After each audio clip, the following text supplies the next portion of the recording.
France 24, LCP, Public Sénat présente.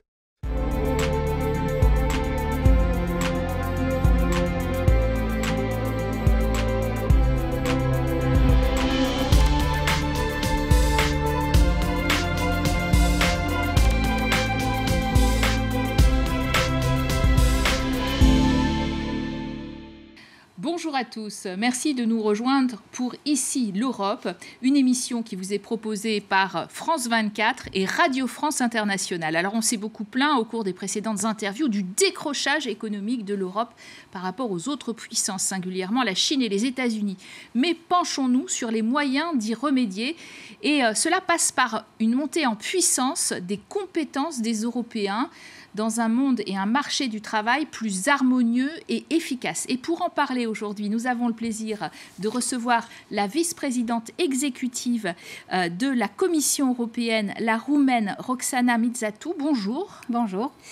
Vous êtes spécifiquement en charge des personnes, des compétences qui incluent le domaine de l'éducation, des emplois de qualité et des droits sociaux.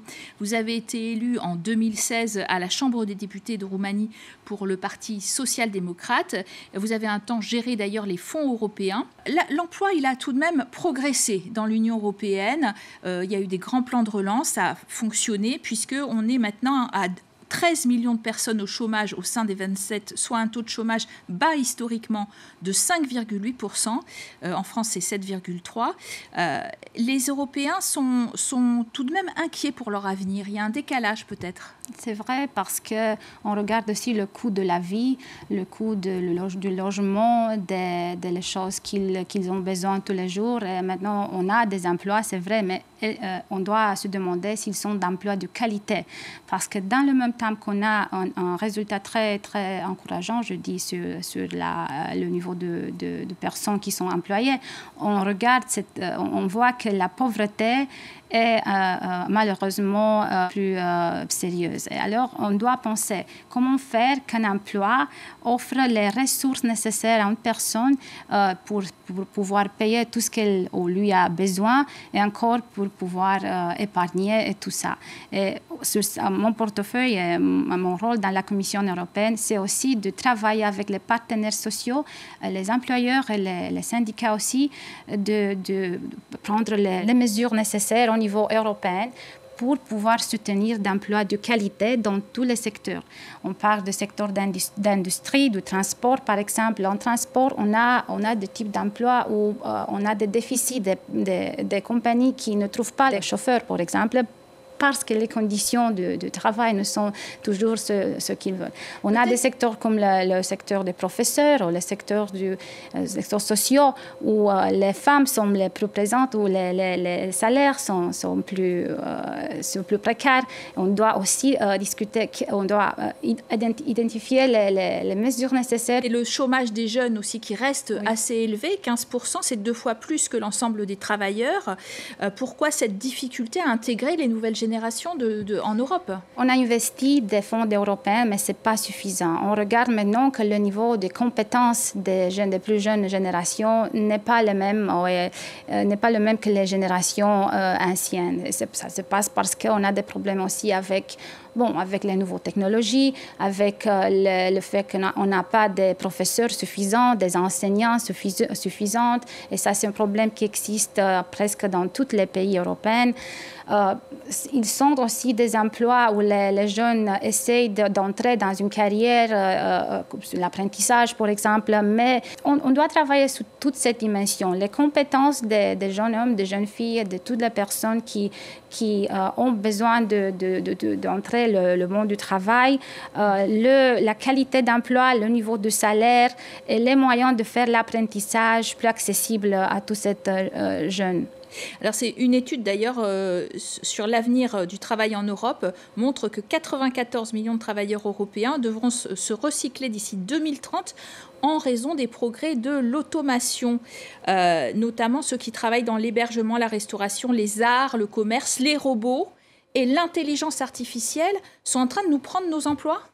Non, je crois pas que dans plusieurs secteurs, tout type d'emploi, on va voir de plus en plus l'intelligence artificielle, la numérisation, l'automatisation comme une part des responsabilités de chaque jour. Et maintenant, on doit aider les travailleurs de pouvoir travailler avec cet assistant AI, par exemple. Et ça veut dire des compétences en mathématiques. Mais ce n'est pas simple parce qu'en Europe, en presque tous les pays, on a un problème avec les compétences minimales même en France, en mathématiques. On recule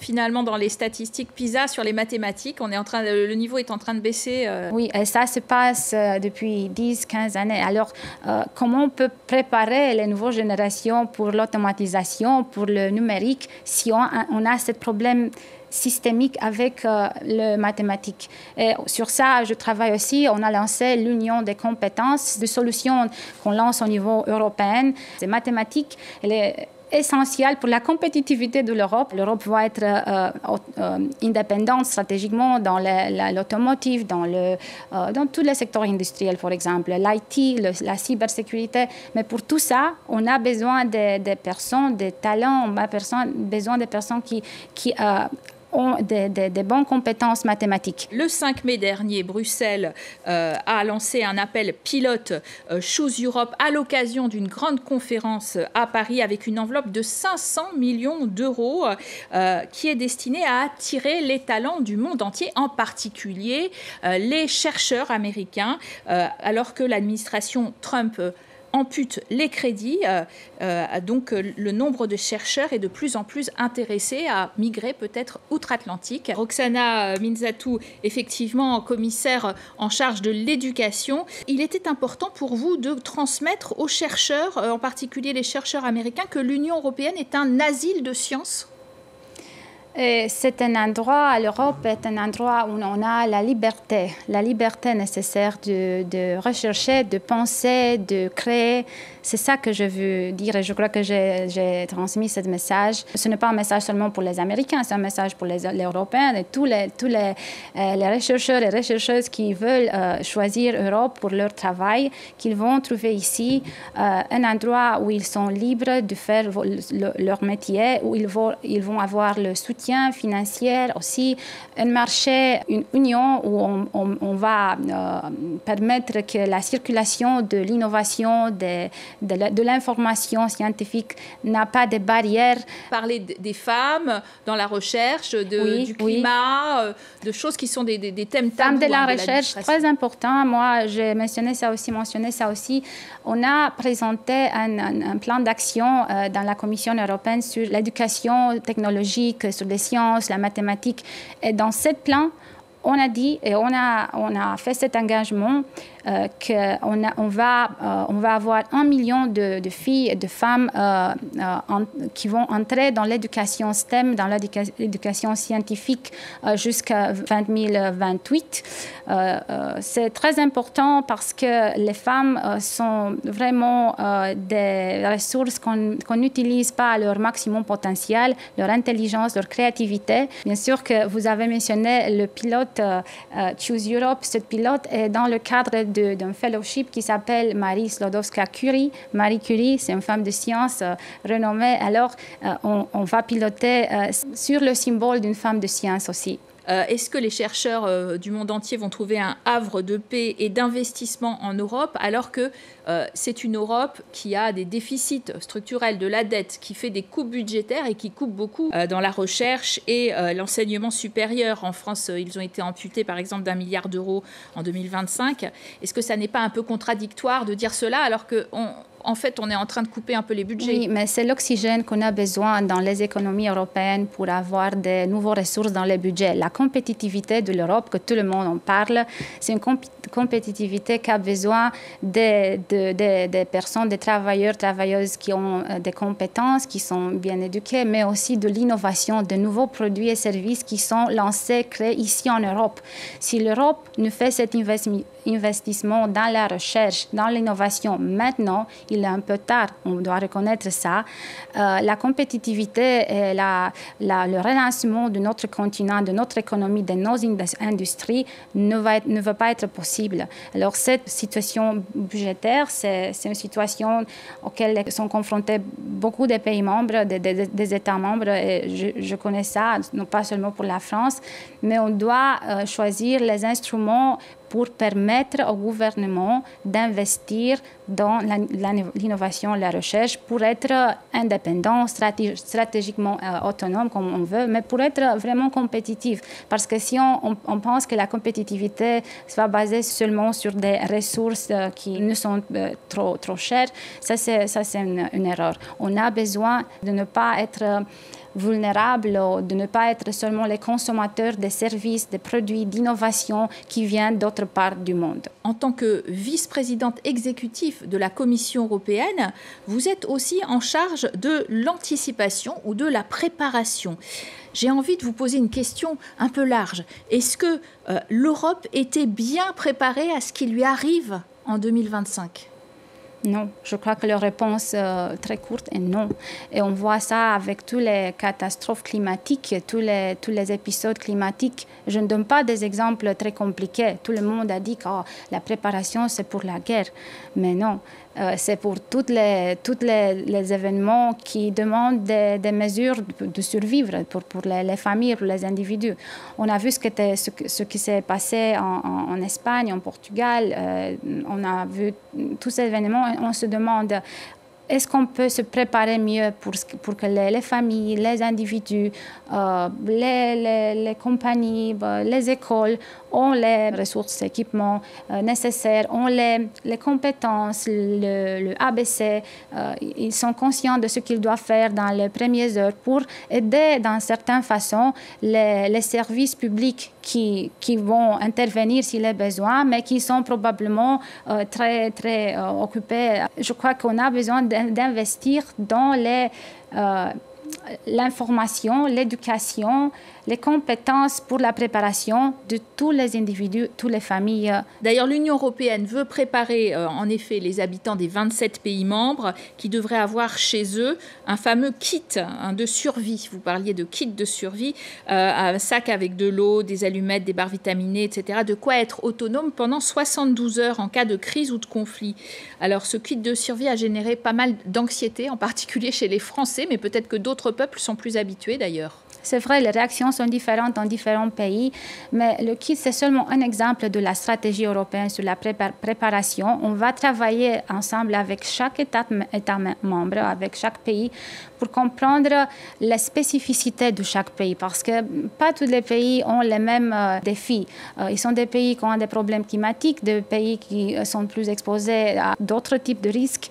On doit trouver le kit qui est pas seulement ce kit avec des équipements, c'est les compétences, le savoir-faire, les réactions de tous les individus, de toutes les communautés en face des différents risques.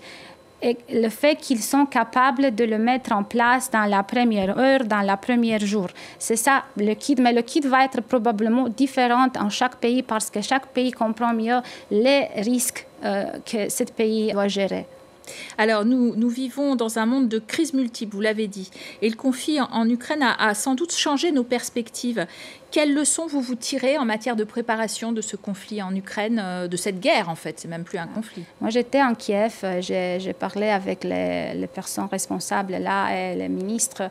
Et ils ont innové beaucoup dans les services sociaux. C'est impressionnant que dans cette situation tragique, dans cette situation des enfants, des adultes meurent, ils sont capables de créer de nouveaux services, des centres communautaires de résilience. Vous pouvez imaginer ça avec des différentes générations, des différentes personnes qui sont là, disponibles. Ils sont capables de s'aider à eux-mêmes. Mais aussi, ils sont une bonne leçon sur l'intégration dans le marché du travail, dans la société des vétérans, de ceux qui reviennent. Travailler pour les soldats qui sont partis. Travailler et utiliser leur endurance psychologique pour pouvoir les donner le meilleur rôle dans la société. La réalité avec la stratégie européenne de préparation, c'est que c'est clairement, et tout le monde, je crois, comprend ça, investir dans la préparation et pas dans la réaction à la crise. C'est moins cher, c'est plus efficient, ça sauve des vies. C'est simplement normal de faire la prévention. Et on doit faire cet exercice au niveau européen aussi parce que c'était évident dans plusieurs occasions qu'ensemble, on est plus fort, mais on doit se connaître, on doit être capable d'avoir les mêmes types d'informations, des réactions. Vous insistez beaucoup sur les différences culturelles. Mais oui, et je dis ça parce que la stratégie européenne sur la préparation va être mise en débat entre le Parlement, le Conseil, où les membres, les États membres vont dire mais moi, en Italie, j'ai cet risque, moi, en Roumanie, j'ai d'autres risques. En Finlande, on a cette définition que la stratégie de préparation, c'est multi-risques, tous les risques, mais aussi on dit on a besoin d'impliquer tous les citoyens, toutes les communautés, les compagnies, les autorités locales, publiques, toutes les institutions, les organisations doivent avoir un rôle dans la préparation parce que c'est beaucoup plus efficient d'avoir tout le monde clair sur ce qu'ils doivent faire, sur les ressources qu'ils doivent avoir disponibles. La première étape quand une crise a lieu, c'est préférable à la situation quand les personnes sont bloquées, paralysées, ne savent pas quoi faire. Il attend tout le monde que les services publics d'émergence sont limités. Est-ce qu'on était préparé aussi, l'Union européenne, à toutes sortes d'ingérences étrangères? C'est-à-dire, on voit bien que Moscou nous mène une guerre hybride. Dans votre pays, la Roumanie, par exemple, ça s'est traduit par une tentative d'influencer l'élection présidentielle, la précédente, celle qui a en cours, a été sans trop d'influence, mais par TikTok, un Chinois qui promouvait un des candidats qui était pro-russe. On a dû prendre des mesures assez drastiques en Roumanie, par exemple, votre pays. Je ne comprends pas la situation d'un pays ou d'autre, mais la réalité est qu'on n'est pas préparé pour la désinformation. On a besoin d'éducation. On a lancé dans l'Union des compétences la 15e compétence de base, c'est la compétence qu'on appelle la citoyenneté. On veut travailler ensemble avec les écoles, les universités, les États membres, de comprendre le fake news, de comprendre ce qu'il est l'information véridique. Merci à vous d'avoir été avec nous aujourd'hui, Madame la vice-présidente Roxana Minzatou. On continue avec un débat sur la relation entre la France et l'Allemagne. Ça se passe au Parlement européen, tout de suite avec la chaîne parlementaire.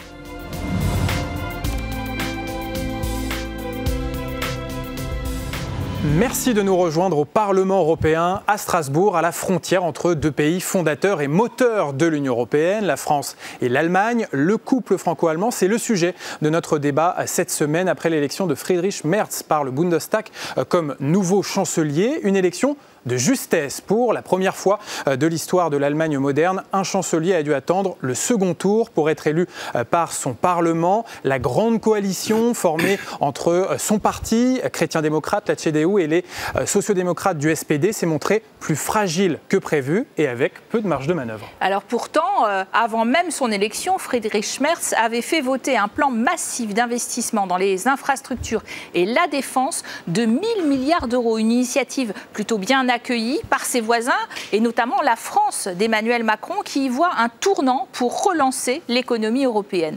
Le moteur franco-allemand est-il en train de redémarrer avec ce nouveau duo que certains baptisent déjà Merckskron?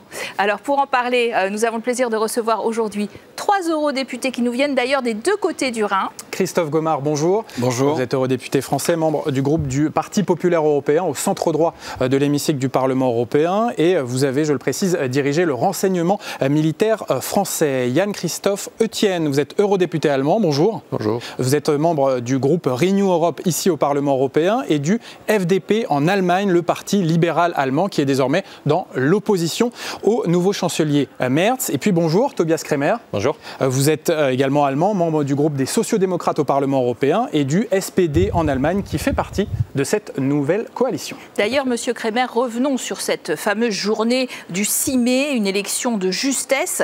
Comment expliquer un tel revers pour Friedrich Merz, pour un chancelier qui, sur le papier, avait une vraie majorité? Qui a fait des défections? Est-ce que ce sont vos sociodémocrates? Et surtout, pourquoi est-ce qu'il a manqué des voix? Qui est mécontent de lui d'entrée? C'est ce qui est sûr, c'est que ce n'était pas un star idéal, c'était vraiment irresponsable de ceux qui ont voté contre. Ce que j'ai entendu, je ne connais aucun social-démocrate qui a dit qu'il l'aurait fait, mais en même temps, les conservateurs vont dire la même chose. Finalement, je crois que ce n'est pas la question de trouver un coupable. Ce qui compte finalement, c'est que l'Allemagne a quand même montré que la démocratie est capable d'agir et de corriger, parce que c'est la journée même, la même journée qu'on est arrivé à trouver cette grande coalition, à trouver la majorité dont on en avait besoin. Et je vais également dire, ça fait de temps en temps partie de la démocratie. Si on se souvient d'Angela Merkel, la première fois qu'elle a été élue, il lui manquait 50 votes parce qu'elle avait une grande majorité, donc ça passait quand même. Mais 50 votes ont été manqués. Là, pendant la vote de Friedrich Merz, il manquait que 16 votes ou 18 votes. C'est de mettre en relation. Ça a été très serré, Jan-Christophe Etienne. Est-ce que vous diriez que ce nouveau chancelier allemand, à peine arrivé, est déjà en difficulté, que finalement l'Allemagne reste affaiblie politiquement? Bon, en tout cas, c'était un mauvais départ, ça c'est sûr. Et ça montre qu'il y a des oppositions à l'intérieur de cette nouvelle coalition qui ne sont pas d'accord avec tout ce qui a été discuté et tout ce qui a été proposé pour le programme de cette coalition. Donc oui, il est déjà affaibli et les semaines à venir et les mois à venir vont nous montrer si cette nouvelle coalition est vraiment capable d'agir. Alors côté français, Christophe Gomard, ce n'est pas tellement non plus la joie, hein, puisque le gouvernement de François Bayrou n'a pas la majorité, peu de marge de manœuvre. Ce couple franco-allemand qu'on voudrait voir relancer l'Europe, est-ce qu'il n'est pas un peu affaibli politiquement déjà au démarrage? Alors pour moi, le couple franco-allemand, déjà, c'était pour moi quelque chose qui n'existait pas vraiment. Mais la surprise qui fut la mienne en arrivant au Parlement, c'est que des petits pays sont venus me voir en me disant, des collègues de petits pays, me disant mais il faut que la France et l'Allemagne s'entendent, sinon l'Europe n'avance pas. Et en regardant de plus près, les députés français et les députés allemands, ça fait environ un quart des députés de l'hémicycle. Ce qui est quand même très important. Donc ça montre bien qu'effectivement, France et Allemagne pèsent. Et elles doivent peser au sein de l'Europe pour que cette Europe avance. C'est une nécessité. Alors après, en dépit des gens, que ce soit un Merkel, que ce soit un Macron, ou que ce soit avant une Angela Merkel ou avant un Olaf Scholz, j'allais dire que ce soit un Bayrou, ces gens-là doivent s'entendre pour le bien de nos pays respectifs, Allemagne et France, mais aussi de l'Europe. Et ils doivent s'entendre notamment pour relancer cette économie européenne. Tobias Kremer, on le rappelle, l'Allemagne représente 24% du PIB de l'Union européenne, la France à peine 16%. Et Friedrich Merz, avant son élection, a fait voter ce fameux bazooka d'investissement, 1 000 milliards d'euros d'investissement sur les infrastructures, sur la défense. Ça veut dire quoi? Ça veut dire que l'Allemagne reprend enfin son leadership économique au sein de l'Union?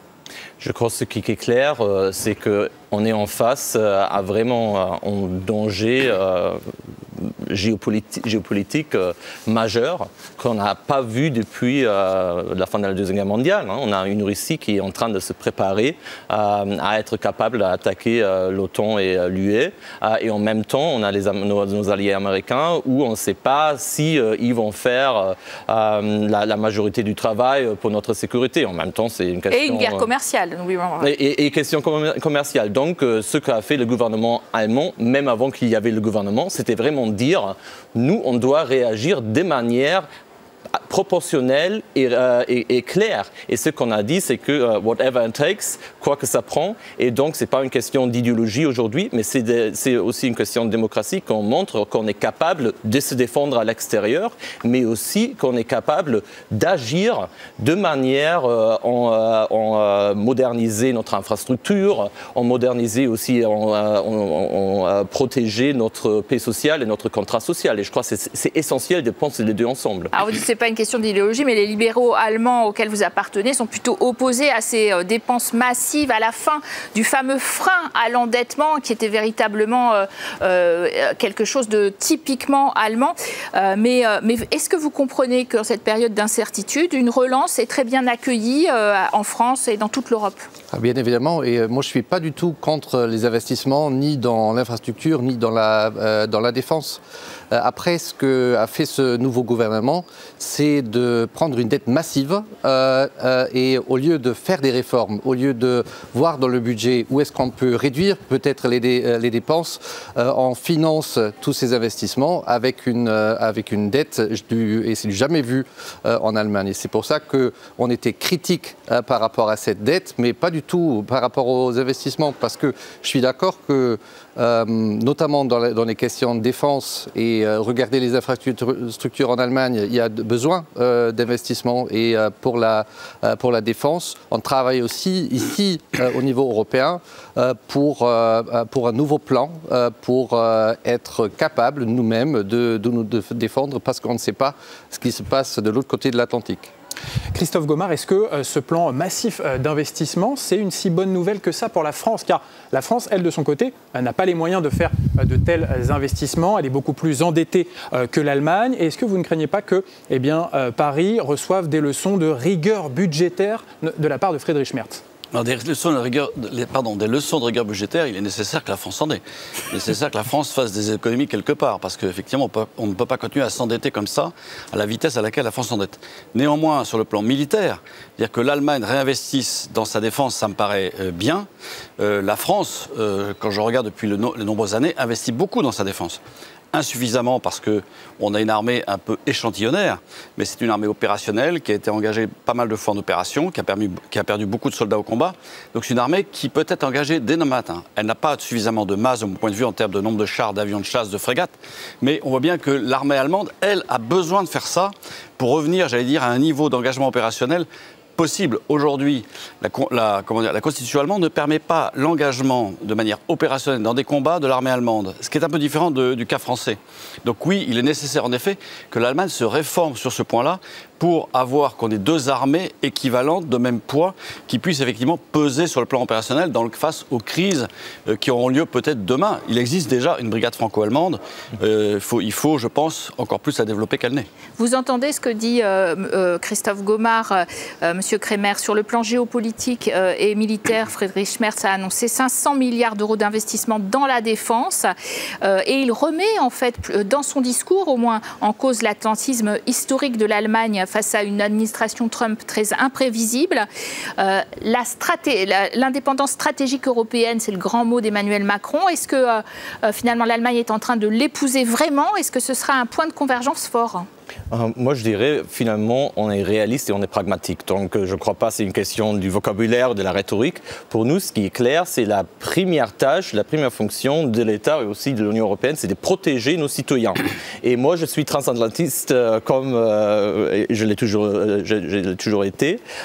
Mais je vois la réalité qu'il y a à l'instant une administration américaine qui essaye de s'en aller un peu de cette alliance. Je crois que toujours, maintenant, aujourd'hui, il y a encore la nécessité d'essayer de tenir les Américains avec nous. C'est dans notre intérêt. Mais ce qui est sûr, c'est qu'on doit collaborer davantage encore au niveau européen, que ce soit, mais je crois que ça devrait être encore au niveau de l'OTAN, mais aussi, surtout, si on pense de l'achat des armes, qu'il faut vraiment se coordonner là. Donc moi, je suis plutôt pragmatique, je dirais oui. Y compris une préférence européenne, parce que les Allemands n'achètent pas que de l'européen, il faut bien dire, ils achètent beaucoup américain. Finalement, la question où on achète, c'est une question nationale, mais en même temps, là, ici au Parlement européen, on est aussi en train de créer un projet IDIP sur l'industrie de défense en Europe. Et là, si c'est l'argent européen et pas national, je dirais que c'est logique qu'il y ait une préférence pour les industries européennes. Yann-Christophe Oetienne, est-ce que Friedrich Merz doit se rallier finalement à la position d'Emmanuel Macron qui dit on doit être plus indépendant vis-à-vis des Américains et puis on doit aussi soutenir plus massivement l'Ukraine en lui apportant des garanties de sécurité? Est-ce que l'Allemagne est en train d'arriver sur la ligne géopolitique française? Je ne suis pas sûr qu'on arrive sur des lignes géopolitiques françaises, mais je pense qu'il est nécessaire de converger plus. L'Allemagne, malheureusement, dans le dernier gouvernement, n'a pas livré toutes les armes que les Ukrainiens ont demandées. Nous, on était en faveur de livrer notamment le système de missiles Taurus, également en Ukraine. Et j'espère qu'un pas sera fait pendant cette mandature du nouveau chancelier Merz. Après, je trouve que il ne s'agit pas de qui est dans le lead et qui donne la direction. Ce que j'espère de ce nouveau couple, c'est qu'ils arrivent à parler à nouveau et à développer une stratégie commune. Parce que dans le passé, quand même, ça ne fonctionnait pas très bien entre Macron et Scholz. Et je ne dirais pas que c'est lié à l'un ou à l'autre, mais la communication ne fonctionnait pas. Et donc, il faut changer de cap et il faut aller de l'avant. Notamment, est-ce que l'Allemagne peut aller jusqu'à briser un autre tabou qui est d'envoyer des troupes terrestres, notamment comme garantie de sécurité en Ukraine? La position allemande sur la défense, elle est liée à notre histoire. Donc, ce n'est pas facile pour nous de dire, voilà, on envoie des troupes à cause de notre histoire. C'est pour ça qu'il y a cette entente politique qu'on aimerait bien que ça soit dans les cadres des Nations Unies, dans le cadre de l'Union européenne, mais pas nous seuls qui décidons d'aller quelque part. Alors justement, Christophe Gomart, face au désengagement américain vis-à-vis de l'Europe, Friedrich Merz semble ouvert à l'idée peut-être du parapluie nucléaire français. Est-ce que ce serait une révolution géopolitique pour l'Allemagne ? Je veux dire qu'on est à un moment de choix pour la France et l'Allemagne, et comme l'Union européenne d'ailleurs, face à l'impérialisme russe très visible dans son agression totale de l'Ukraine, face à l'isolationnisme et au désengagement américain, on voit bien qu'il est nécessaire que l'Union européenne se dise mais est-ce qu'on est capable de faire tout seul? Et est-ce qu'on est capable de faire face aux différentes menaces mondiales qui existent? Et c'est vrai qu'il doit y avoir un dialogue, mais un dialogue qui ne doit pas se faire de manière publique sur cette dissuasion nucléaire française. Ça doit se faire effectivement entre le chancelier allemand, le président de la République française, pour voir ce qu'il est possible de faire, ce qu'il est possible d'envisager. Mais il est nécessaire que ces deux pays s'entendent sur un plan, j'allais dire, militaire, sur le plan industriel, on en a parlé. Il est nécessaire, en effet, de voir le monde de la même façon, même si on a des histoires différentes, même si on s'est affronté dans le passé.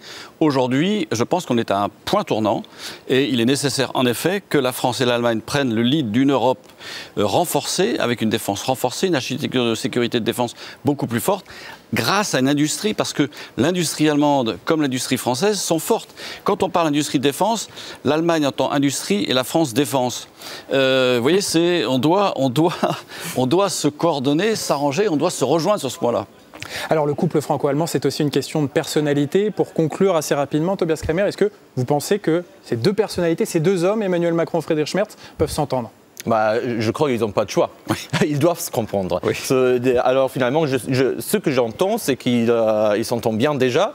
Donc ça c'est bien. Le chancelier Merz a décidé, son première visite, c'était à Paris, ce qui est un bon signe. Mais finalement, ce sont des hommes d'État et il y a la situation où il n'y a pas de choix. On a besoin du couple franco-allemand, en fait, du triple franco-allemand-polonais, je dirais. Et il n'y a pas de choix. Il n'y a pas de choix. Il faut vraiment délivrer maintenant parce qu'il y a tous les risques, il y a tous les défis qu'on a. Donc oui, ils vont s'entendre parce qu'ils le doivent.